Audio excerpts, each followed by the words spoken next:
Mechagon Workshop is a 4-boss dungeon in the War Within Season 2. We fight against King Mechagon's army of mechs in this favorite returning from Battle for Azeroth. The first boss encounter in Mechagon is the Tussle Tonks, a 2-boss fight against the Platinum Pummeler and No Mercy for You. Kill them at the same time to avoid the massive AoE from one dying early. The arena has 2 mechanics. Piston Smasher, large hammers around the arena that slam into the ground when stepped under. Buzzsaw, spinning saws that rip around the room dealing damage and causing small knockback to players. Platinum Pummeler has 3 mechanics to watch for. Platinum Pummel, tank buster that will hit anyone else in the circle. Don't be in the large circle if you're not a tank. Ground Pound, a party-wide AoE. Platinum Plating. At 100 energy, the Pummeler gains an armor buff. Drag him under a hammer to remove this. No Mercy for You has 3 mechanics to watch for as well. Foe Flipper, a targeted AoE that knocks you and anyone else in your circle up and back. Don't be in the circle if you're not the target and aim away from the mines. Battle Mine. No Mercy targets players and bombs drop at their location. Try to stack these away from the direction your group has decided to travel in. Maximum Thrust. At 100 energy, No Mercy charges towards a player in a straight line. Bait this into a nearby wall and dodge the mines it launches when it collides. The second boss in Mechagon is Cujo, a mechanized pup with a bite. Throughout the fight, crates will fall from the sky. Avoid getting crushed by them. Blazing Chomp, a high damage debuff applied to the tank that does party-wide damage when dispelled. Venting Flames, an AoE attack that ticks every second for 3 seconds. At the start of this cast, any glowing crates will explode for AoE damage. Position yourself away from glowing crates, but out of line of sight of Cujo behind a non-glowing crate. After the cast finishes, the non-glowing crate will swap to glowing. Explosive Leap. Cujo jumps to 3 random players dealing damage.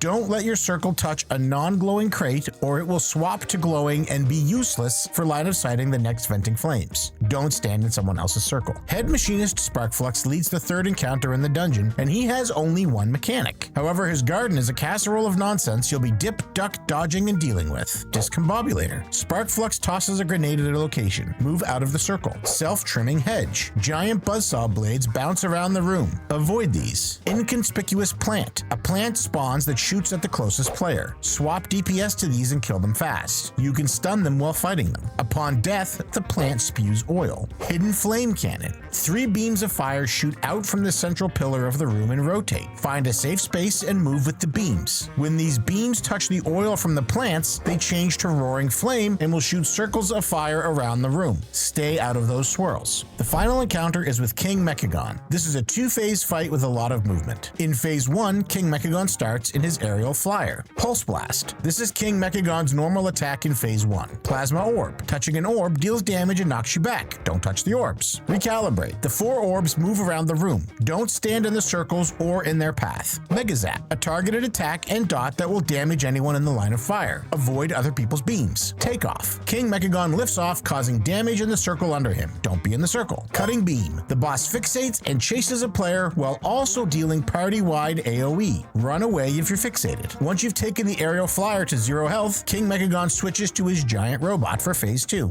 Mega Zap. A targeted attack and dot that will damage anyone in the line of fire. Avoid other people's beams. Magneto Worm. A giant magnet pulls all players and plasma orbs to the center of the room. Don't get stuck behind the orbs. Protocol 99. If the tank is ever not in melee range of King Mechagon's giant robot, he deals heavy damage to the entire party. By understanding and managing these mechanics, your team can tackle the mechs and take down King Mechagon.